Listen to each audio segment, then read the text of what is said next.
سورة الفاتحة. أعوذ بالله من الشيطان الرجيم. بسم الله الرحمن الرحيم. الحمد لله رب العالمين. الرحمن الرحيم. مالك يوم الدين. إياك نعبد وإياك نستعين. اهدنا الصراط المستقيم. صراط الذين أنعمت عليهم غير المغضوب عليهم ولا الضالين. آمین. تو یہ تو ہم نے نورانی قاعدے میں بھی اس کی چند آیتیں آئی تھی، تو میں نے وہاں پر آپ کو بتایا تھا کہ کہاں پر کیا کرنا ہے. تو یہاں پر دیکھیے ہم اب بعض جگہ غلطی کرتے ہیں، الحمد پڑھتے ہیں، حمزہ لام زبر ہوتا ہے ال، یہاں پر قلقلہ نہیں ہوگا. الحمد بے خیالی میں پڑھ لیتے ہیں، جلدی جلدی میں. کیسا پڑھتے ہیں؟ الحمد للہ. الحمد نہیں ہے، لام کے اوپر زبر نہیں ہے بلکہ جزم ہے. تو کس طرح سے پڑھیں گے؟ الحمد. ہر ایک حرف، ہر ایک حرکت ایک دم صاف طریقے سے ظاہر ہونی چاہیے قرآن پاک پڑھنے کے وقت. اگر ہم بے خیالی میں یوں ہی پڑھ لیں گے تو اس کا جتنا ثواب ملنا ہے اتنا ثواب تو ملے گا نہیں، بلکہ غلط پڑھنے پر ہمیں الٹا گناہ بھی ہو سکتا ہے. اسی لیے زور کیوں دیا گیا ہے تجوید کے پڑھنے میں کہ زیادہ سے زیادہ اس کو اچھے سے اچھا پڑھنا سیکھیں. اب اتنا لائٹ لے کے بیٹھ جاتے ہیں قرآن پاک کے پڑھنے میں کہ اب پڑھتے ہیں تو ایک ساتھ 2 3 4 پارے مکمل ہو جاتے ہیں، لیکن تجوید کا کوئی نام و نشان ہی نہیں ہوتا. اور جہاں پر وقف کرنا ہے وہاں پر تو کچھ بھی نہیں، اور مخارج بھی بالکل صحیح سے ادا نہیں کرتے. تو اگر اس طرح سے ہم پڑھیں گے تو ہم ثواب کے نہیں بلکہ گناہ کے مستحق ہوں گے. تو یہ اچھے سے سمجھ لینا چاہیے کہ قرآن پاک کو بالکل اس طرح سے پڑھنا ہے جس طرح سے اس کو پڑھنے کا حق ہے، یعنی جس طرح سے اس کو پڑھنا چاہیے، جس طرح سے پڑھنا ہمارے اوپر ضروری ہے سیکھنا، اس کا جس طرح سے پڑھنا ضروری ہے اس طرح سے اگر ہم پڑھیں گے تو ہر ایک حرف پر ہمیں 30 نیکیاں ہمارے ذمے لکھی جائے گی. تو دیکھیے یہاں پر الحمد نہیں پڑھیں گے بلکہ الحمد. ہا بڑی ہا ہے، اسی لیے ہم ہا کی آواز نکالیں گے الحمد، اور جلدی سے ادا کرنا ہے، کھینچ کے نہیں پڑھنا ہے. الحمد کھینچ رہے، پھر یہاں پہ سوچ کے اب آگے کا کیا حرف ہے یہ سوچ کے پڑھیں گے تو یہ پیش زبر زیر پیش کو بالکل بھی نہیں کھینچیں گے، جلد سے جلد ہم ادا کریں گے. تو الحمد للہ رب العالمین. للہ یہاں پر للہ نہیں کرتے بلکہ للہ پڑھیں گے، اور را کو موٹا پڑھیں گے ربل. اور یہاں پر ایک غلطی اور بھی کرتے ہیں، ربل پڑھتے ہیں رب العالمین. یہ اس طرح سے پڑھنے سے کیا ظاہر ہوتا ہے کہ بیزارگی سے پڑھ رہے ہیں. اس طرح سے ظاہر ہو رہا ہے کہ ہم بالکل بیزار ہو کر پڑھ رہے قرآن پاک، نہیں بلکہ کس طرح سے پڑھنا ہے اس کو دیکھیے. الحمد للہ رب العالمین. ربل بھی نہیں کریں گے بلکہ ربل. یہاں پر قلقلہ نہیں ہے، ربل کریں گے تو یہ قلقلہ میں آ جائے گا، اور لام حرف قلقلہ میں سے نہیں ہے. رب العالمین. عین پر کھڑا زبر ہے اور لام پر زبر ہے، میم یا زیر می ہے تو کھینچ کر پڑھیں گے. یہاں پر وقف کریں گے، کیوں کریں گے؟ کیونکہ یہاں پر گولتا ہے. تو آخری حرف پر ہمیں وقف کرنا ہے تو ہم اس پر جزم دیں گے اور یہاں پر رک جائیں گے، سانس توڑیں گے. رب العالمین سے پڑھیں گے رب العالمین. پھر یہاں پر کچھ بھی زبر زیر پیش کچھ بھی نہیں دیا گیا تو کس طرح سے پڑھیں گے؟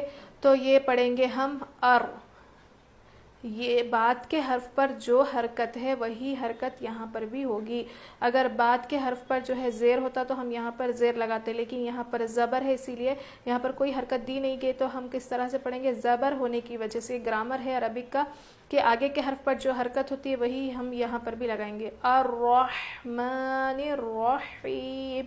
ہا کی آواز بالکل ظاہر ہونی چاہیے، رو موٹا پڑھیں گے، کھڑا زبر ہے میم کے اوپر. الرحمن الرحیم. یہ بڑی ہا ہے اسی لیے ہم اچھے سے اس کو ادا کریں گے. اگر ہم اس کو چھوٹی ہا کی طرح پڑھیں گے تو معنی بدل جاتے ہیں، معنی بدل جانے سے گناہ ہوتا ہے پڑھنے میں، اسی لیے ہم پڑھیں گے الرحمن الرحیم. مالک یوم الدین. اب یہ یو نہیں ہے بلکہ یو ہے، حروف لین ہے نا، اس لیے ہم نرم آواز کے ساتھ جلدی ادا کر کے پڑھیں گے. یو ہوتا ہے، یا واو زبر یو نہیں بلکہ یا واو زبر یو ہوتا ہے. یوم الدین. تشدید آنے کی وجہ سے یہ الف کو بھی نہیں پڑھیں گے، لام کو بھی نہیں پڑھیں گے، بلکہ اس کے بعد والے حرف سے ہم ملا کر پڑھیں گے. یہ حروف شمسی ہے، میں نے بتایا تھا نورانی قاعدے میں. تو حروف شمسی کا کیا ہے کہ تشدید اگر جس حرف پر ہوتا ہے تو اس سے پہلے والے حرف پر جو بھی ہم اس کو چھوڑ دیتے ہیں اور اس کو بعد والے حرف سے یعنی تشدید والے حرف سے ملا کر پڑھیں گے. کیونکہ الف پر بھی کوئی حرکت نہیں، لام پر بھی کچھ بھی نہیں ہے، اسی لیے یوم الدین. ایاک نعبد و ایاک نستعین. یہاں پر عین ہے تو نکالنا ضروری ہے ورنہ حمزہ پڑھیں گے تو معنی بدل جاتے ہیں، اسی لیے زیادہ سے زیادہ اس کی پریکٹس ہمارے لیے ضروری ہے. عین کی، ہا کی، قاف کی. نعبدو و نعبدو بھی نہیں پڑھتے، نعبدو یعنی اگر یہاں پر واو آ جائے گا تو معنی بدل جائیں گے. ٹھیک ہے، نعبد و ایاک نستعین. اہدنا الصراط المستقیم. صاد ہے، صاد اور سین میں بہت فرق ہوتا ہے. سین میں سیٹی کی آواز ہوتی ہے اور صاد کو ہم کس طرح سے پڑھتے ہیں، زبان کی نوک نیچے کے دانت میں لگا کر پڑھتے ہیں. صاد. را ہے، طوا ہے، تا نہیں پڑھیں گے بلکہ طوا ہے. یہ صراط المستقیم. یہ بھی قاف ہے. اب یہاں پہ بعض غلطی یہ کرتے ہیں، خا کی طرح پڑھتے ہیں. خا جہاں پڑھنا ہے وہاں نہیں پڑھتے بلکہ یہاں پر مستقیم نہیں بلکہ مستقیم. اس میں بالکل بھی کھردری آواز نہیں بلکہ صاف آواز آنی چاہیے. مستقیم. اب یہاں پر صاد ہے، را ہے. صراط الذین انعمت علیہم.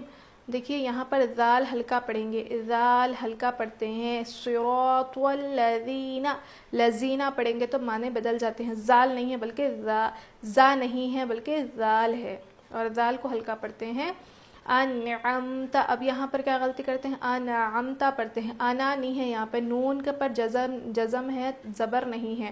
انعمت علیہم. صاف آواز آنی چاہیے اور یہ صاف آواز اس وقت آئے گی جب ہم زیادہ سے زیادہ اس کی پریکٹس کریں گے. انعمت علیہم غیر المغضوب.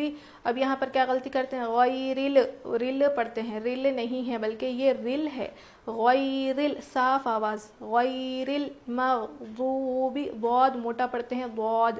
غیر المغضوب علیہم ولا الضالین. اب یہاں پر غلطی کیا کرتے ہیں، ولا الضالین اس طرح سے نہیں، غلط ہے یہ. یہاں پر لام پہ تشدید ہے تو یہاں پر ہم تھوڑا وزن روکیں گے، یعنی ضالین. ضالین لام پر تھوڑا وزن روکیں گے. ضالین ضالین نہیں ہے وہ بلکہ لام پر بھی تشدید آنے کی وجہ سے یہاں پر ہم تھوڑا وزن روکیں گے. تو ایک یہ ہو گیا سورہ فاتحہ. ٹھیک ہے، تو سورہ فاتحہ کے بارے میں اس کی جو خصوصیات ہے وہ کیا ہے. تو سورہ فاتحہ کی جو خصوصیات ہے اس کا شان نزول ہے، میں انشاءاللہ جو ہے اگلے ویڈیو میں بتاؤں گی. اس ویڈیو میں نے صرف اور صرف سورہ فاتحہ کو تجوید کے ساتھ، ناظرہ میں اور قرأت کے ساتھ کس طرح سے پڑھتے ہیں یہ میں نے بتایا.